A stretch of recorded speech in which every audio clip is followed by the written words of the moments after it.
All right, what's up, guys? I am back with another bass mod, and this time it is with a Squier Paranormal bass. This is their jazz bass offering. They do not make these anymore. I don't know when they stopped making them. What I like about this bass, kind of like my Tajima, it has a 50s style pickguard. You know, that shape that's famous with the old 50s P style bass with the single. Okay, all right. Sorry. I was just rambling, and there's no need for that. I mean, at all. So, um, I've done this before many times. I mean, I've had another channel. It's about mountain biking. If you really want to go check it out, I'll leave a link either here or in the description. You go check it out. But yeah, I've done videos before, and you'd think I wouldn't ramble like that. But to be honest, I just had no idea what I was really getting myself into. And if I don't really have a clear vision, I just tend to ramble. So I'm going to try not to do that from now on. So, as I mentioned in the video, I've got another mod, and I'm just going to go ahead and jump in and leave all that old recording till later and just talk about what I did. Like my P-Bass, the Tajima P-Bass that I modified, I recorded everything. I went through the whole process and recorded, this, taking it from what it was to this. And so I guess I'll just go ahead and show you. This is it. This is the modified bass. Not as much craziness with this one as I did with the Tajima, but it was still fun. A lot of fun. And yeah, if you can see, it's got a nice little pizzazz on the back. Okay, the main thing with this bass that I did, because it doesn't look all that different, I didn't file the frets down like I intended to. I was a little gun shy from the first modification. A fret leveling job turned into a new neck. They weren't. One thing was with these, they're not jumbo frets. They are vintage tall. But I wasn't really annoyed with them. I thought they were pretty good. I can live with these. It had its challenges for sure, but this was a lot of fun. And I've basically turned this bass, in my mind, it went from just a typical jazz bass to, yeah, just like this aggressive growler. And we're gonna listen to that here in just a little bit. Obvious is the refinish. This was a lot of fun. At first I was going to do an all matte black, but I later decided that I would do something a little bit unique, something I've never tried before.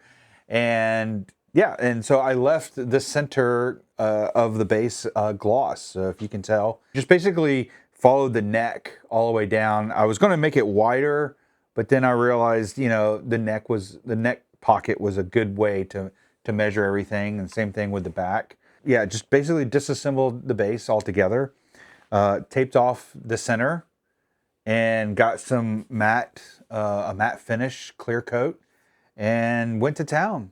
And this is the result. And so yeah, I think it turned out really, really well. I did have some issues after the paint job. I don't know if you can tell on camera. Let's see. Can I tell?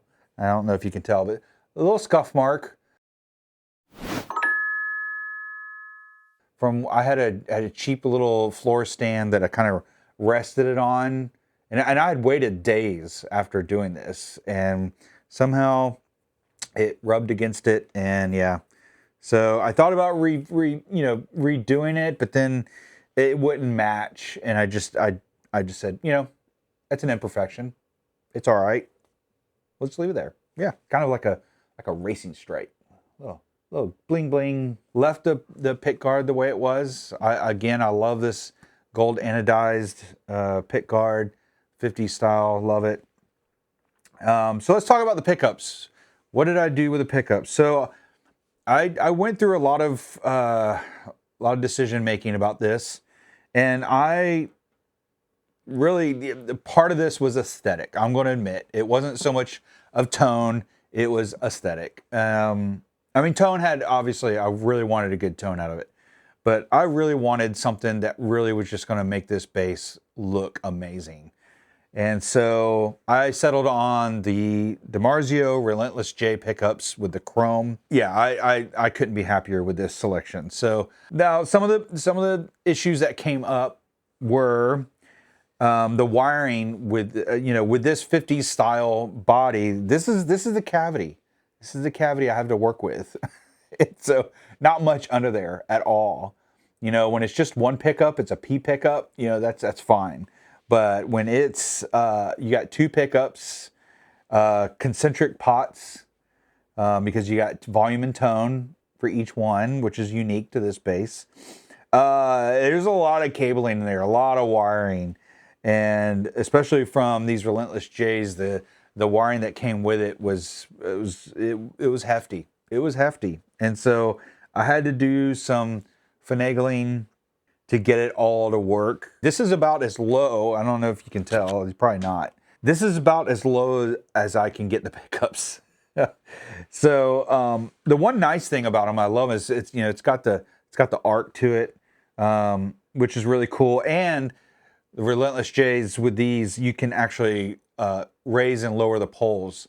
So you can control the amount of gain you can get out of each pickup with a couple different ways, not just raising and lowering the pickup, but also the poles themselves. And so I was able to get it, the strings clear really easily. And then just making some adjustments on the poles because the gain was really hot. But I got it to work, and I think it sounds pretty good. I was going to change the knobs to something different, but then after I got them in there, I was like, you know what? I kind of like them. I kind of like the way they are, just the chrome volume knobs and the black tone knobs. With the DiMarzios, they actually recommend a 500K volume pot, and that was a challenge because all of the concentric pots that are made, any of them that are 250 to 500, it's reversed. And at the time, I was like, I don't know if I really want to reverse this. And I had asked some questions, posted some questions on some forums, and most people came back and says you probably won't notice the difference changing from a 250 to 500 on that volume pot. So I went ahead and left it. I did buy some concentric pots that were 500, 250, but only if I wanted to reverse this and make the tone knob the volume and basically just have everything in reverse. And I wasn't sure about that, so I still have those pots. I don't know if I'm going to switch them out. I think I'm just going to leave them the way it is. I think it sounds pretty cool the way it is, so I'm just going to leave it. And then the other thing I did was the Hi-Mass bridge. I went through actually a couple different bridges. I got a Geiger bridge, and it just sat too high. I didn't like the way these saddles are almost all the way down, and because I love a low action, and the Geiger just did not allow it to be as low as I wanted. So I had to, and it was really cool. I really loved it. Had some gold hardware. It had like rollers on them, which I thought was pretty cool. It kind of matched the anodized gold pick guard. But again, function ruled out aesthetic in this situation. So I went ahead and got an original Fender Hi-Mass bridge and slapped that on, and I couldn't be happier. It's really nice. Really love it. I just think it adds, it still looks good, I think. One thing about this neck that I was really kind of surprised for a Squier. I don't know if you can tell if it shows up on camera. It's a gloss neck, which I'm not really crazy about. However, it almost looks like it's either got some little quilt in there. I really can't tell. It's not a typical just maple neck. When I look at this, I see a little bit of quilt design, some figuration in this maple, so I think it actually pops. I'm not sure if it comes across on camera very well, but I love it. I think it looks really, really good. I didn't do anything with the tone, the keys, left the keys the same. I did do a cleaning job, cleaned the frets, made them really nice and sparkly. I did buy this bass used. It was a Facebook Market, got a really good deal on it. So I think that's what made this whole thing really worth it. So I guess you want to hear it, right? So the one thing before I start playing, the one thing I did notice was in order to really make this bass really, cut through was the strings. Normally on, just regular basses, I put, nickel plated strings, but this time I opted for the steel and really high bright. And man, that makes this bass sing, especially when you want to get down and dirty. And I think that's where this bass is going to live. It's a rock bass. It's not really going to be played for smooth jazz or maybe some funk. I mean, it could, but it's got some really good tones. So, yeah. Let me throw on some headphones and yeah, we'll take a listen. Let's do that.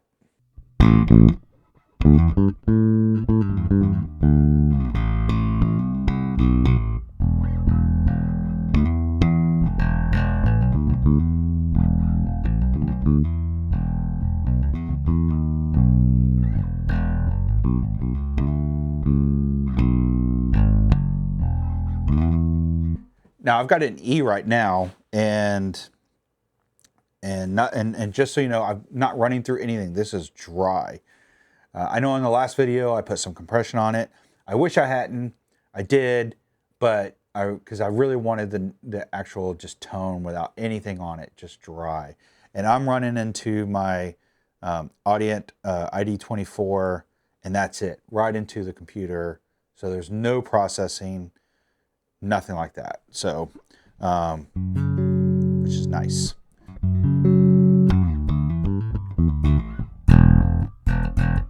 So yeah, you can hear that steel, those steel strings. It's just, I mean, especially with you got a pick,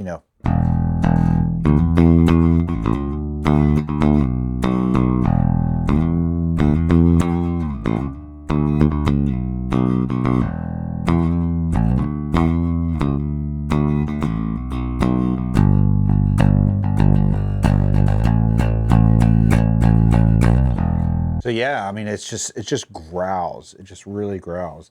And this is all the way up. This is both. Oop. Can't lose that pick. Yeah, this is volume all the way up, tone all the way up. And it really does have some great options when it comes to tone, because each pickup has its own volume and tone. And we'll get into that. Big use I have for this is with this bass in drop D. So let me do that real quick.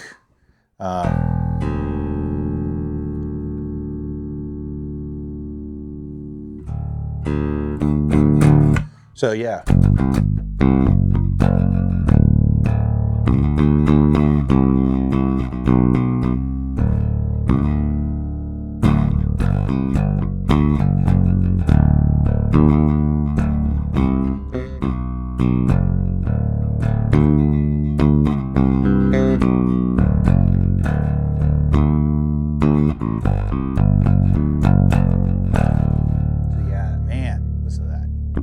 If we were put to, let's see, let me see, I can do this without going crazy. Let's put on some overdrive. So I'm gonna throw on some compression.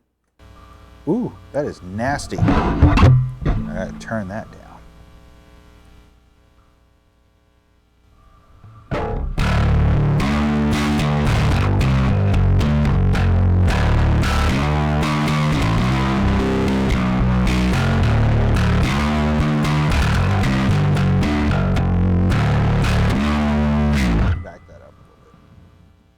Ooh, that is noisy.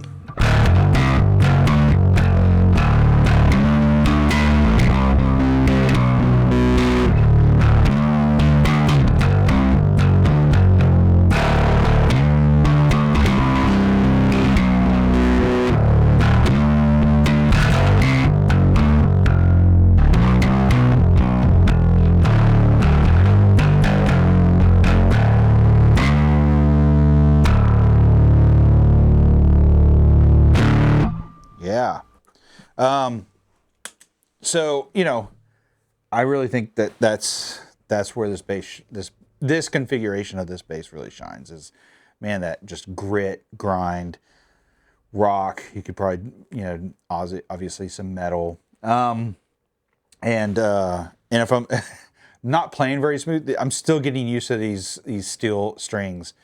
They are definitely, you know, they're a little bit more catchy for sure.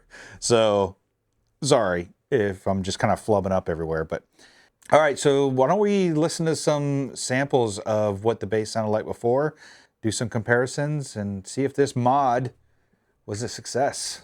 I really wish I hadn't recorded this sample. It's kind of dumb. I don't know what I was thinking, but it is what it is. All right, so the first thing I'm going to do is volume all the way, both pickups, tone all the way up. So here we go.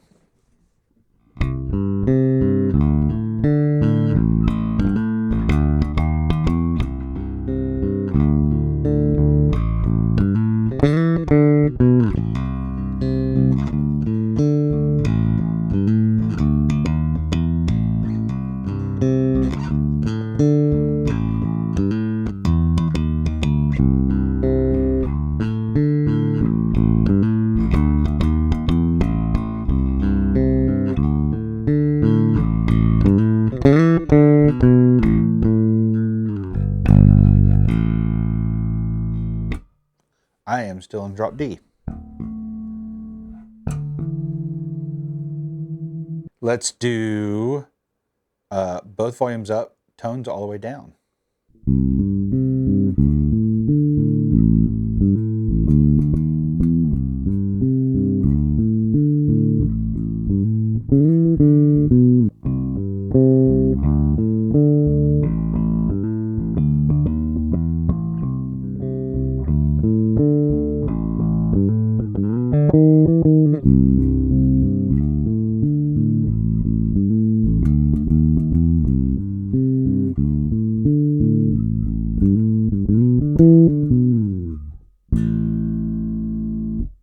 Let's do front pickup, tone all the way up.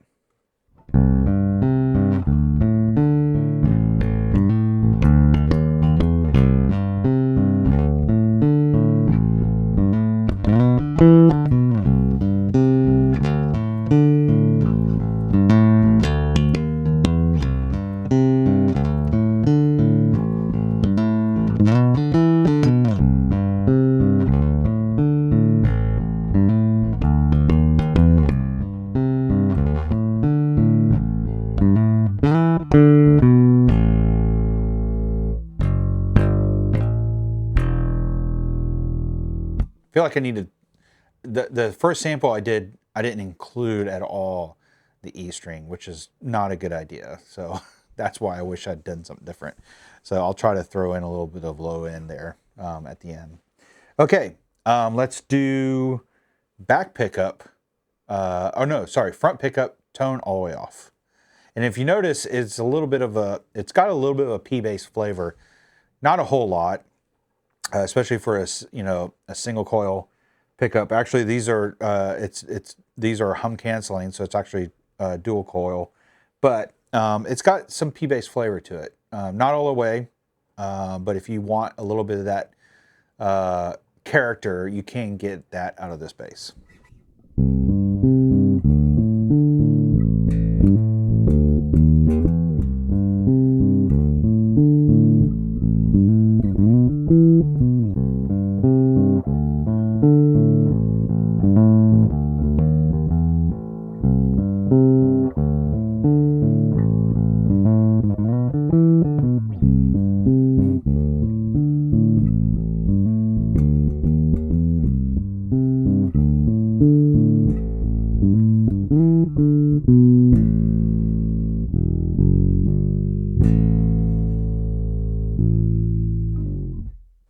All right, yeah, pretty good.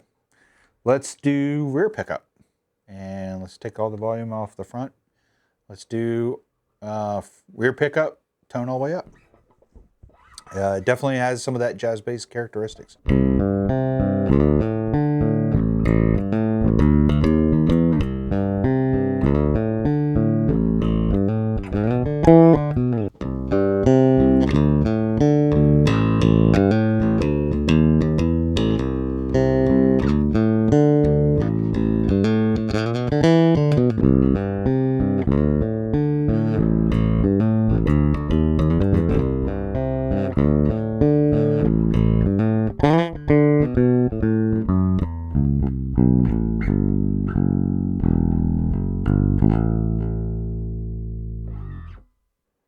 Probably not the right notes on that, but anyway. Okay, let's do tone all the way off, rear pickup.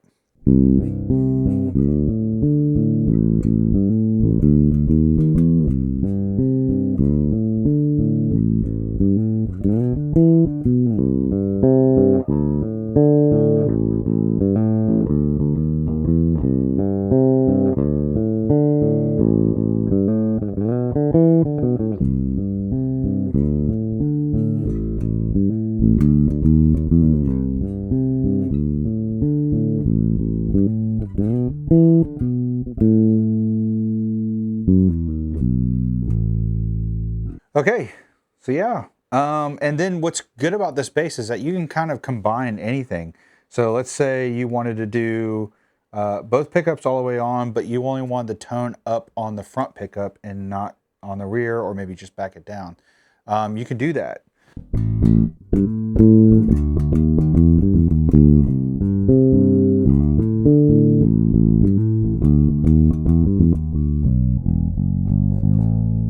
Or you can have, you know, the rear tone all the way up and maybe just back off of the front tone.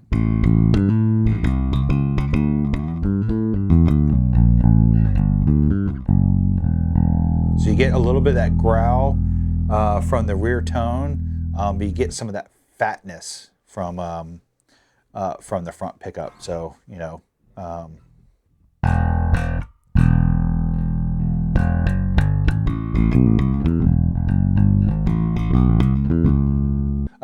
yeah, I'm just doodling. Yeah, so there you go. Again, I really love the drop D on this, but I think this bass sounds gorgeous.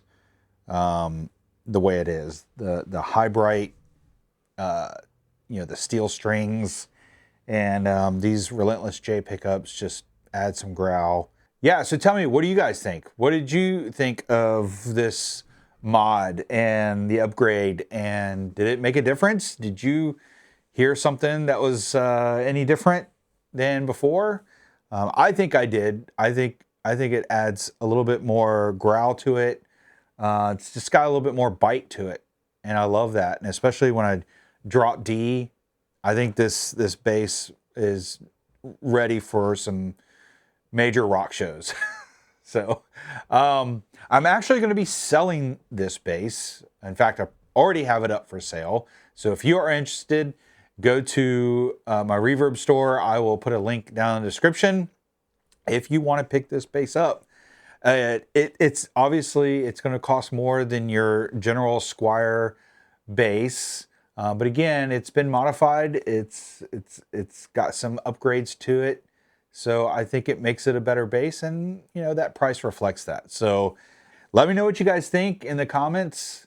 What'd you like? What you didn't like? What can I do better? Even I'm still learning all this. Again, this is coming from somebody who's been a bass player for over 35 years. I've fallen back in love with playing again, and now I'm into my next season of modifying and changing, and who knows, maybe even building a bass. We'll see. But thanks for watching the video. If you like this type of content, please give it a like, subscribe. I'm going to be doing more of these videos here soon. And yeah, I can't wait to see where this journey takes me. So again, take care. Thanks for watching. See you at the next video.